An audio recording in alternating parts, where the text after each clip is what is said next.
Por favor, abra a sua Bíblia no segundo livro dos Reis, capítulo 18.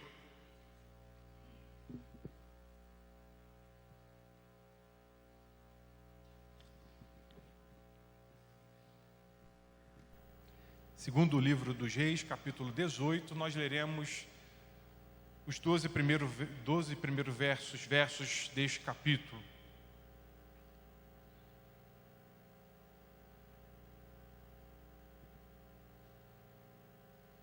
Assim nos diz a palavra do Senhor.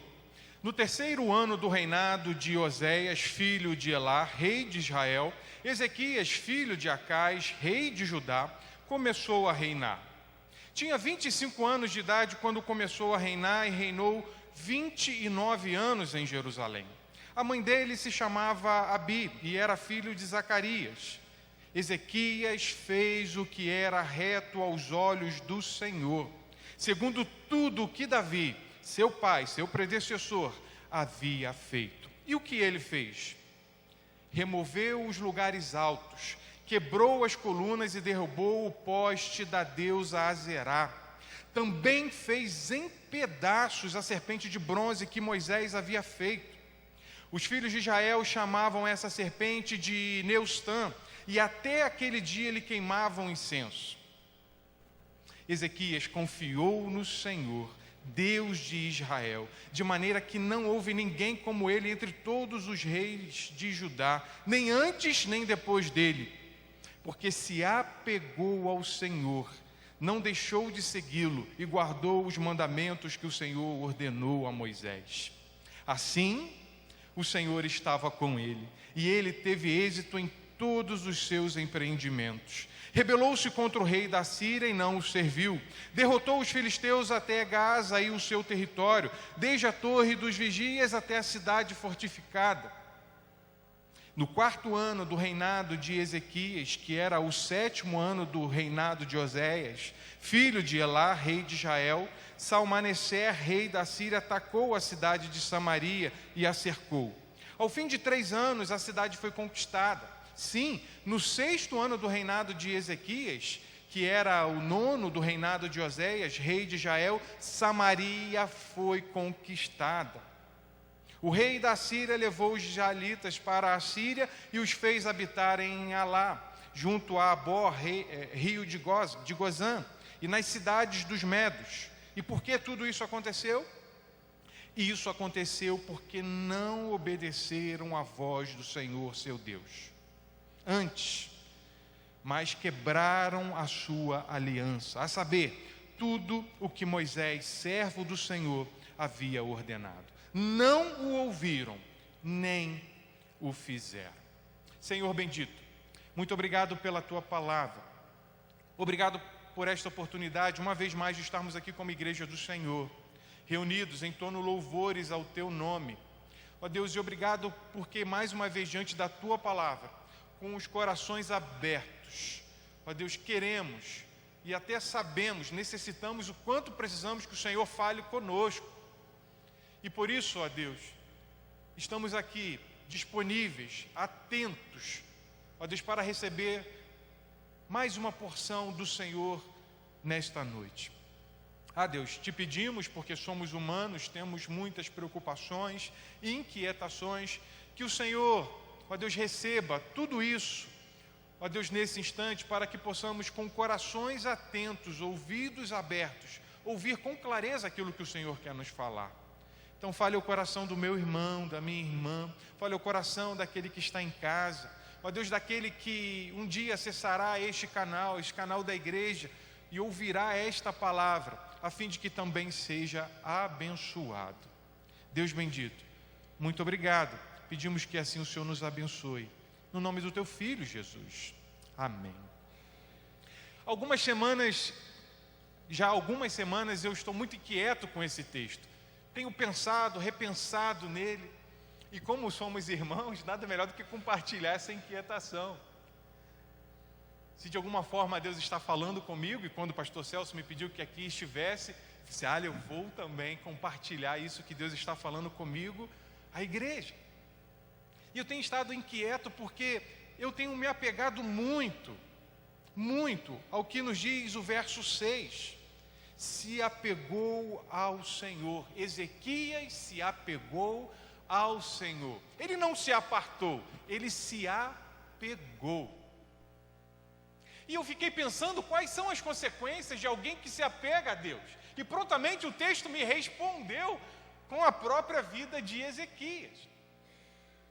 E eu fiquei pensando, meditando como que aquilo que eu digo que eu vivo tem se demonstrado em atitudes, em fatos. Será que a realidade da minha vida, de quem eu sou, daquilo que eu digo, encontra correspondência no que eu faço, no que eu falo, como eu vivo em casa, como eu vivo na sociedade? Será que o meu apegar-se ao Senhor tem correspondido na prática o que o texto bíblico diz que isso representa, o que a vida deste homem e de tantos os outros representaram para o seu tempo? É a pergunta que eu também te faço. E mais ainda, será que temos coragem de fazer essa autorreflexão e até mesmo perguntar ao Senhor: Senhor, como o Senhor está me vendo? Eu digo que eu sou apegado ao Senhor, que eu amo o Senhor, mas será que realmente eu estou apegado ao Senhor como eu deveria? Será que aquele amor de outrora, o primeiro amor, será que ainda é latente em minha vida, em tudo que eu faço, demonstrando quão apegado eu sou ao Senhor? O que existe na minha vida que diz que eu não sou apegado ao Senhor? São perguntas que devemos ter coragem e com sinceridade fazer ao Senhor, sem medo da resposta que encontraremos. Porque a tristeza que Deus causa em nossos corações não é como a que o mundo faz, vai nos dizer a palavra de Deus. Antes é para a vida, nunca para a morte. Então, quando Deus mexe, quando Ele coloca o dedo na ferida, Ele também a sara.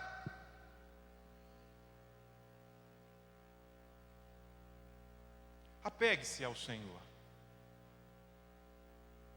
E devemos sinceramente refletir sobre isso. Essa semana eu tive uma experiência muito interessante. É a semana de comemoração dos pais, né? Então acontece de tudo.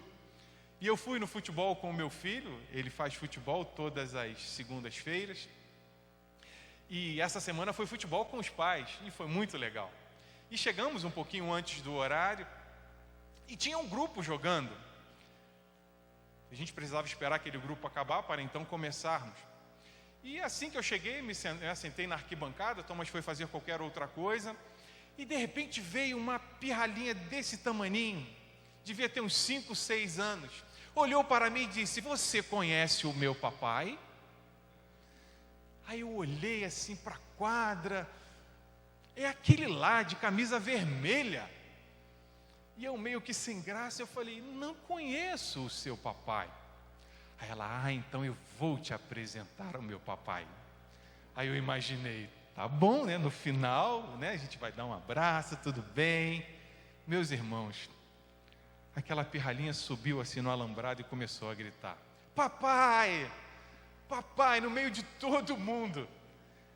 De todo mundo. As pessoas olhavam assim para ela: papai está jogando. Ela queria apresentar o papai dela. E eu falei: meu Deus, como esta é apegada ao seu pai. E ela fez uma festa ao longo daquele tempo todo. E então a coisa amansou. E eu estou avaliando, olhando, esperando o tempo, tudo acontecer. De repente chega uma outra pessoa e ela se aproxima da pessoa e fala: você conhece o meu papai? Aí a pessoa: não. E ela começa a gritar o papai dela, gritar, gritar, gritar. E isso me fez refletir, avaliando esse texto e pensando no que iríamos conversar aqui, que aquele que está apegado ao Senhor, ele experimenta esse amor que é extraordinário. Um apego que nos faz perceber o quanto Deus nos ama, o quanto Ele nos quer perto, Ele não nos quer longe. O quanto Ele nos quer perto. E mais do que isso, o quanto podemos dizer como aquela menininha para tantos outros que não estão vivendo isso dentro ou fora dos nossos arraiais. Você não conhece o nosso papai ou o meu papai? Olha, ali está o meu papai. É a oportunidade que Deus nos dá. Nós estamos no tempo ainda do reino dividido. O rei Ezequias. Ele foi filho de Acais, rei também de Judá. Estamos justamente no finalzinho do reino do norte. Depois de Davi, Salomão, o reino se divide entre reino do norte e reino do sul. O reino do norte segue intercalando seus reis. O reino do sul com a sua dinastia, com a dinastia de Davi, até chegar então Ezequias. E quando Ezequias ainda era corregente com seu pai Acais, ele começou a corregência muito cedinho, por volta dos 11 anos de idade. O que acontece? Samaria cai, capital do norte de Israel. E Ezequias então vê tudo aquilo, ainda com o seu pai, e mais à frente ele assume o reinado sozinho. Estamos também no período de Isaías, no finalzinho do profeta Miqueias, e no meio, praticamente dizendo, do profeta Isaías, que é o profeta que nós conhecemos, grande profeta do Senhor. E por este tempo, Ezequias pôde exercer o seu reinado, e como nós acabamos de ler, se apegando ao Senhor, fez o que fez. Claro, não foi um rei perfeito. Se nós tivéssemos tempo, poderíamos avaliar alguns pontos importantes da vida de Ezequias, onde ele não observou exatamente os direcionamentos bíblicos para seguir, principalmente na política, mas o texto bíblico vai nos dizer também que ele se arrepende, ele se volta ao Senhor, tendo um profeta como Isaías também, que certamente foi uma grande bênção para a vida dele. Mas Ezequias, um homem de Deus, como nos relata o texto bíblico. E nesse período de reinado de Ezequias, o texto vai nos dizer inúmeras bênçãos que cercaram este tempo.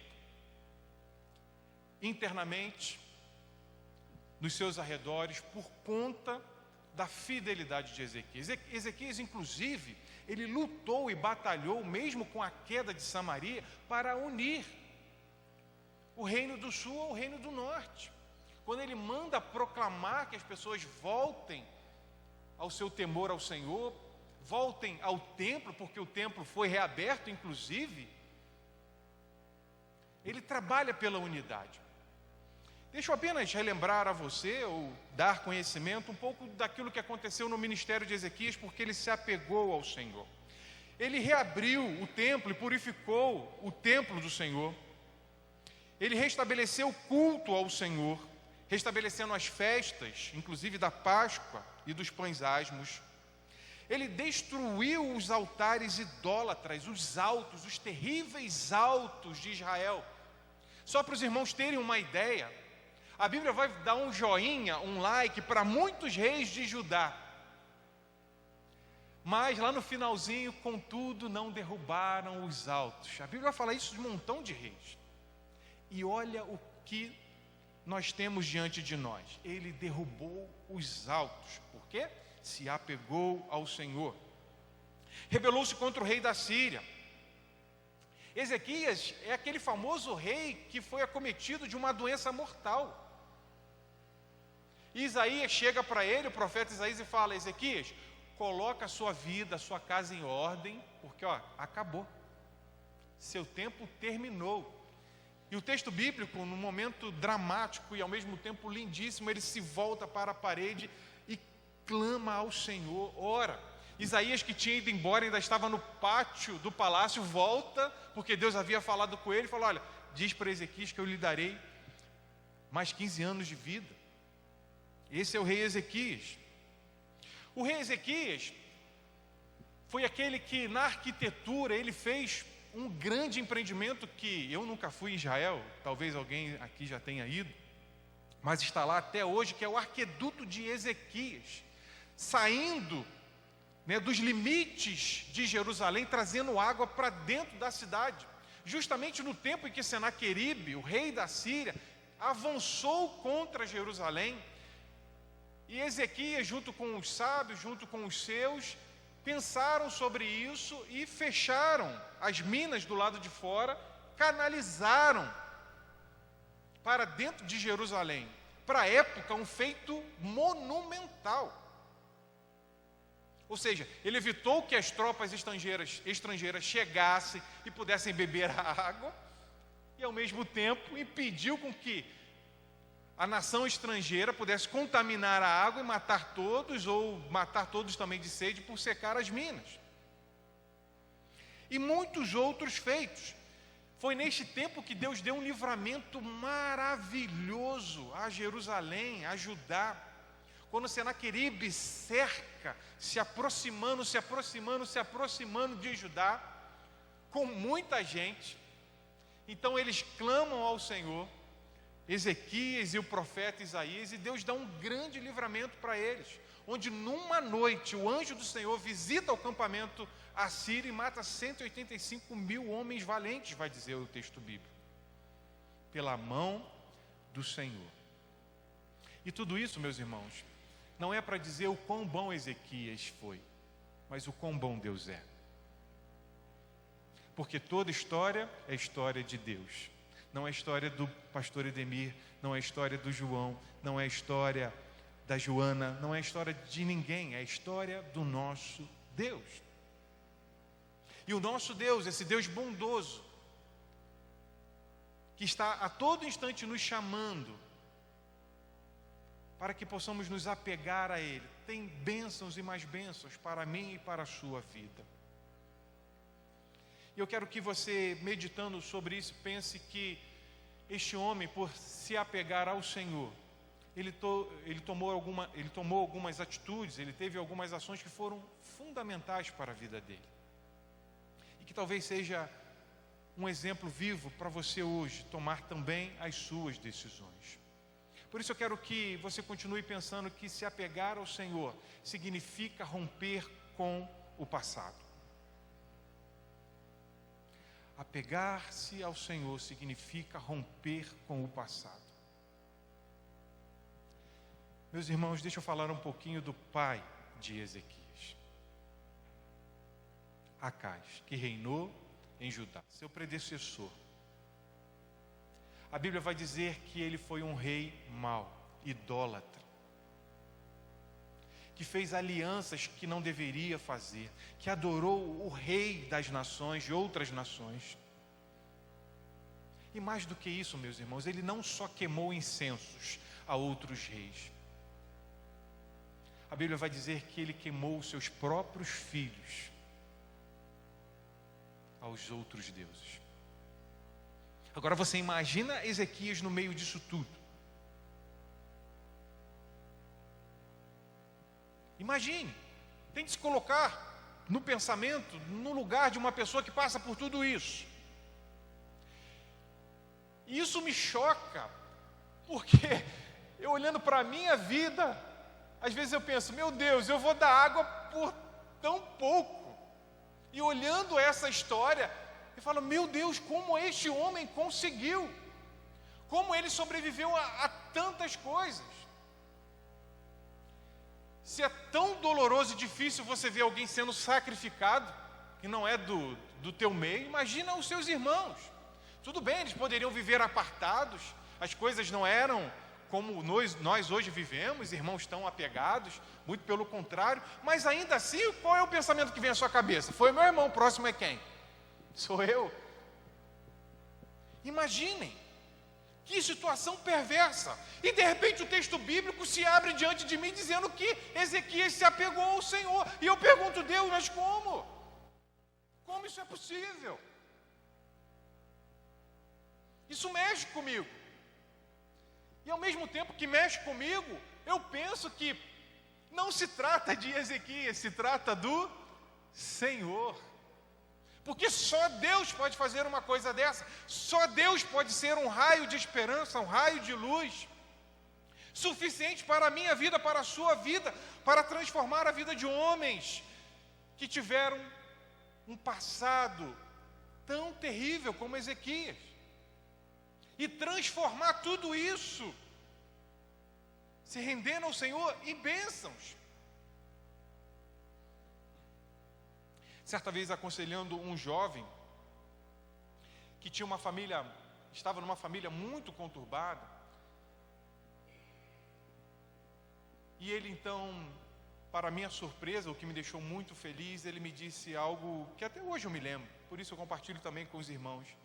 Ele falou para mim: pastor, eu não quero repetir os erros do meu pai, eu quero ser diferente.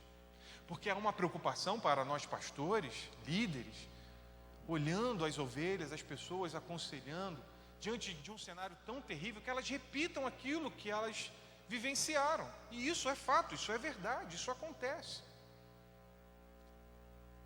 E como romper com tudo isso? Com a boa mão do Senhor. E Ezequias venceu pelas misericórdias do Senhor, pelo grande amor do nosso Deus, do meu Deus, do seu Deus, do nosso Deus. Ele venceu. Ele venceu. Ele pôde olhar um horizonte diferente. Ele pôde dizer que não há tradição, não há passado tão grandes que fiquem de pé diante deste Deus que eu conheço. E por isso eu penso e pergunto ao irmão, à irmã, o quão grande o seu passado é na sua vida, as suas mais experiências, sobretudo você que nos assiste, você que nos ouve, ou mesmo você que está aqui, que ainda não teve uma experiência íntima com o Senhor. Talvez você pense e imagine: olha, não tem mais jeito para mim, olha quem eu sou, olhe para o meu passado, eu não sou nada. Eu sou fruto de um lar destruído. Talvez hoje, comemorando o Dia dos Pais, você olhe para trás e diz: eu nem sequer conheci meu pai. Ou eu tenho notícias de que meu pai fez muito mal para a minha mãe e sumiu no mundo. Ou tantas outras experiências. Talvez você não tenha conseguido enxergar a grandiosidade deste Deus, Criador dos céus e da terra, por conta das suas mais experiências. Mas eu quero te dizer que o teu passado não pode determinar quem você será hoje, quem você será no futuro. Que é algo muito maior. É o rei de Ezequias, o rei dos reis, Jesus, que está diante de nós e quer que nos apeguemos a Ele. Este é o segredo. Esse texto vai nos dizer ainda que, não obstante Ezequias ter rompido com toda uma tradição, uma má tradição, ele fez uma coisa, irmãos, de muita reflexão para mim e para você. O texto bíblico vai nos dizer, no verso 4, volte rapidamente ao verso 4, por favor, que ele removeu os lugares altos, quebrou as colunas e derrubou o poste da deusa Azerá. Também fez em pedaços, atente-se, a serpente de bronze que Moisés havia feito. Os filhos de Israel chamavam essa serpente de Neustã, e até aquele dia lhe queimavam incensos. Meus irmãos, esta é uma relíquia de Israel, do tempo de peregrinação do povo no deserto. O povo tinha acabado, isso está em Número capítulo 21, Números capítulo 21. O povo tinha acabado de ser vencedor de uma batalha, estava seguindo, rumando, e de repente, as dificuldades do deserto aparecem, eles começam a reclamar. Reclamam da comida e falam: por que vocês, falando para Moisés e para Deus, por que vocês nos tiraram do Egito e nos trouxeram para o deserto para morrermos aqui? Estamos cansados dessa comida horrível. O texto bíblico vai dizer isso. Não aguentamos mais essa comida.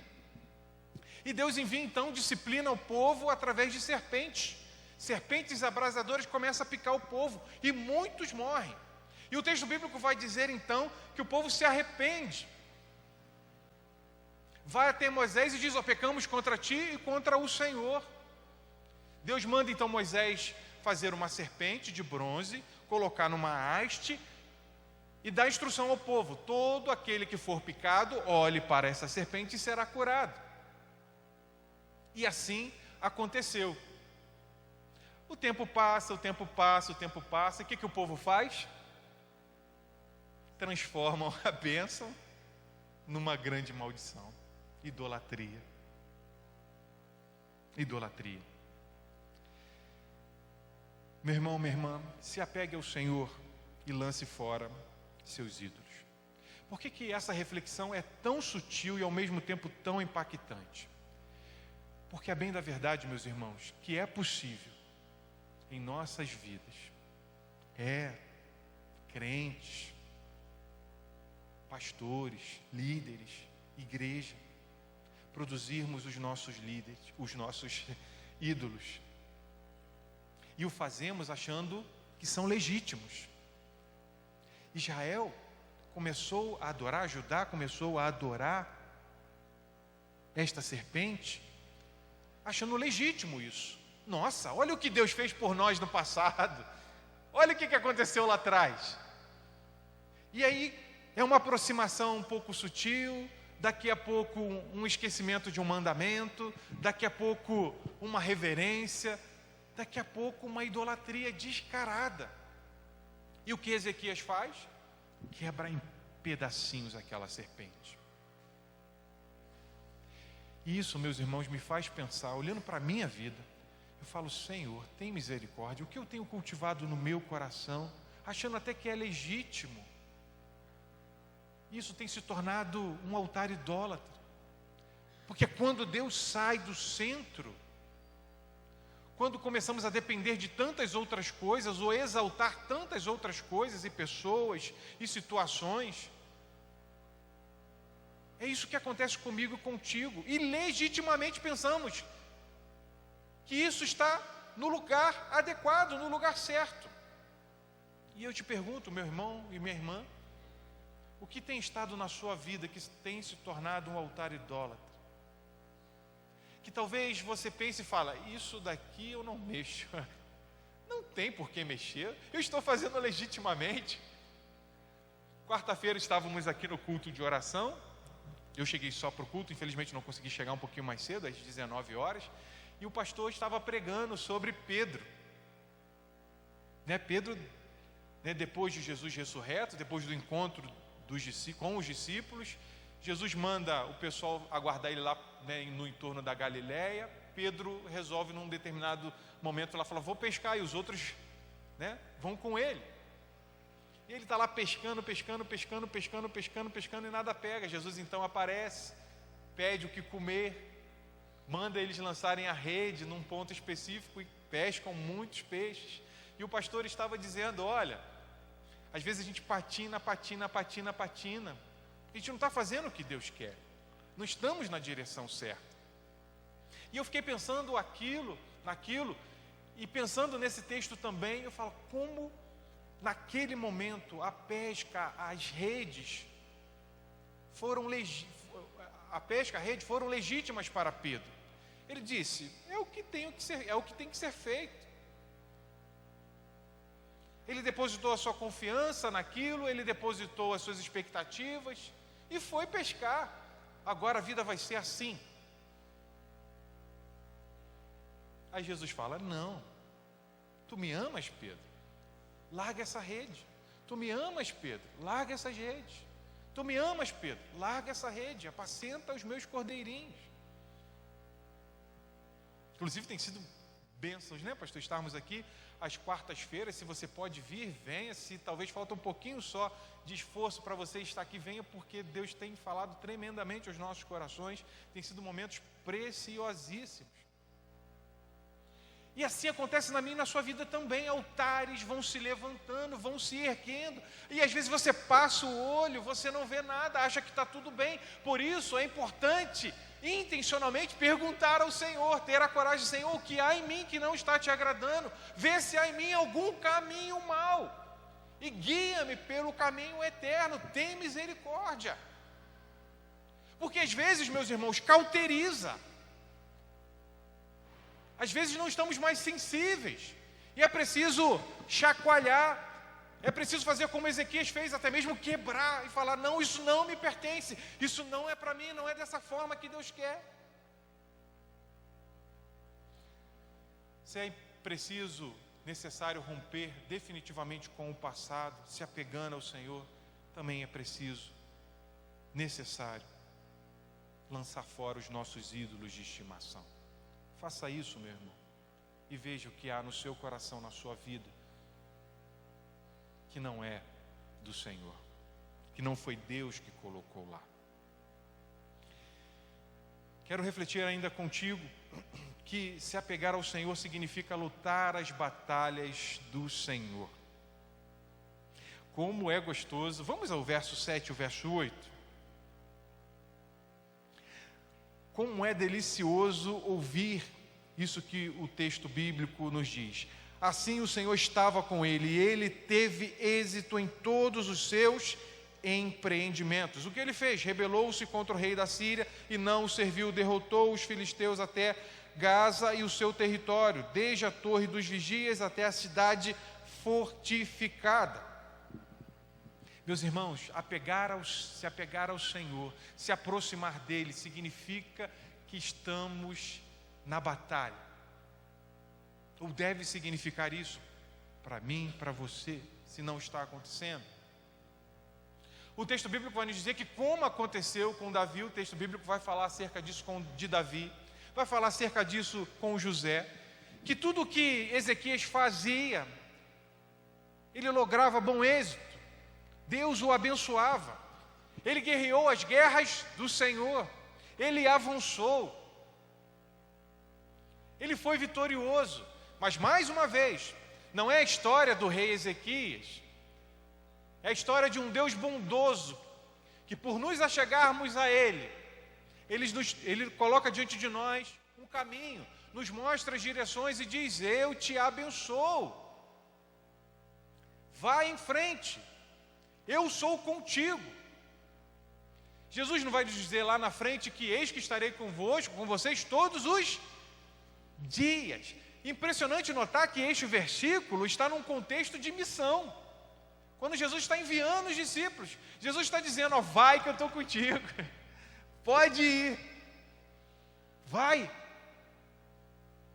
E o constrangimento aqui, para a minha vida, é me pegar, meus irmãos, à toa, sem estar batalhando as batalhas do Senhor, sem estar na frente de batalha, seja ela qual for, do reino. Não foi assim com Ezequias. Ele nos ensina, a sua vida nos ensina, que nós também devemos fazer o mesmo. Aquele que se apega ao Senhor se encontra trabalhando, avançando, guerreando. O que você está fazendo, meu irmão? E me pergunto, o que eu estou fazendo? Ou o que eu posso fazer mais? Aonde podemos avançar? A seara é pequena? Não, a seara é grande. E são poucos os ceifeiros, os trabalhadores. Deus quer olhar para cada um de nós e nos ver trabalhando. Não estou dizendo aqui das suas limitações físicas, reais. Isso é pertinente, particular a cada um de nós. Mas aquilo que de fato você pode fazer. E Deus está olhando para cada um de nós e pedindo: avance, meu filho, avance, minha filha. Precisamos nos achar trabalhando. Veja que maravilhoso, o profeta Isaías, que esteve pertinho de Ezequias, vai nos dizer, no capítulo 61 do seu livro, nos versos de 1 a 3, e incorporado por Jesus em Lucas, capítulo 4, o Espírito do Senhor está sobre mim, porque o Senhor ungiu-me para levar boas notícias aos pobres, enviou-me para cuidar dos que estão com o coração quebrantado, anunciar-lhes liberdade e libertação das trevas prisioneiros, para proclamar o ano da bondade do Senhor e o dia da vingança do nosso Deus. Para quê? Para consolar todos os que andam tristes e dar a todos os que choram em Sião uma bela coroa em vez de cinzas, um óleo de alegria em vez de pranto e um manto de louvor em vez de espírito deprimido. E eles serão chamados carvalhos de justiça, plantio do Senhor para a manifestação da sua glória. Eu fiquei pensando, pastor, será que antes de escrever Isaías já não conversava sobre isso com Ezequias? Que Ezequias saiu para batalhar as batalhas do Senhor. Ele lutou para a unidade do Israel. Ele avançou. E deve ser assim comigo e com você também, meu irmão. Devemos,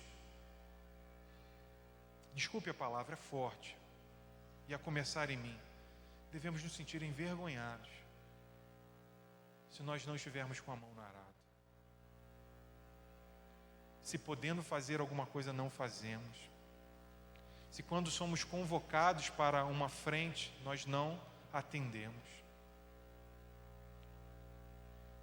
Porque, lembra do exemplo da menininha que eu dei no início? O coração daquele que está apegado ao Senhor é um coração cheio de alegria, cheio de vontade de anunciar as boas novas, de dizer às pessoas: você conhece o meu papai? Você conhece o meu papaizinho? Eu quero te apresentar. Olha o que Deus fez na minha vida, deixa eu te dizer. E isso, meus irmãos, eu não estou falando de grandes empreendimentos, um projeto ministerial de 20 mil reais, de 3 anos de capacitação. Não, meus irmãos. É abrirmos o coração. Aquele que se apega ao Senhor luta as batalhas dele. E assim deve ser comigo e com você também. Eu não sei qual é a sua condição, meu irmão, minha irmã que está aqui. Se você ainda não teve um encontro pessoal com o Senhor, e eu quero te dizer que Jesus é o Rei dos Reis. Ele aponta o caminho. Ele foi levantado numa cruz para que eu e você pudéssemos olhar para Ele e acharmos o caminho de volta. Talvez as suas experiências do passado sejam tão terríveis que você olhe para você mesmo e diz: eu não consigo, eu não posso. Mas eu quero te dizer que você pode no Senhor. Que não há tradição, não há passado tão terríveis que possam te aprisionar a ponto de você não ser liberto por Jesus. Porque Ele levou sobre si todas as nossas dores, as nossas enfermidades, para que pudéssemos justamente achar um caminho de vida. E essa vida é Jesus. Se você não teve um encontro com o Senhor, se o seu passado é tão pesado, eu tenho uma boa notícia para você. Lance-o sobre Jesus, porque o fardo dele é leve. Experimente uma vida livre, liberta no Senhor. Gosto muito de uma música que eu aprendi quando adolescente na igreja, e que dizia assim: cansado? Por que cansado? Está triste? Abatido? Por quê abatido? Descansa em Deus o cuidado, põe nele a sua esperança e vai dormir descansado. É um tempo novo que precisa se inaugurar na sua vida.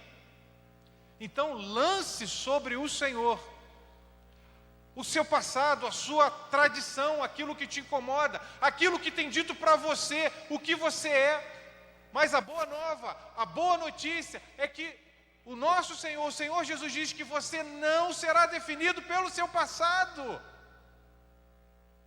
Um novo nome estará sobre você. Renda-se ao Senhor. E para a igreja o Senhor está continuamente nos falando. É tempo de se reavaliar. é tempo de uma autorreflexão, é tempo de ver se há alguma coisa na sua vida que não está conforme os meus propósitos. Lance mão, lance fora, se achegue, se apegue, quebre seus altares e vamos em frente, vamos batalhar. Eu sou contigo, avance. Eu quero contar contigo para este tempo. Por isso, meu irmão, minha irmã, trabalhe, apresente-se, porque tem muito a ser feito.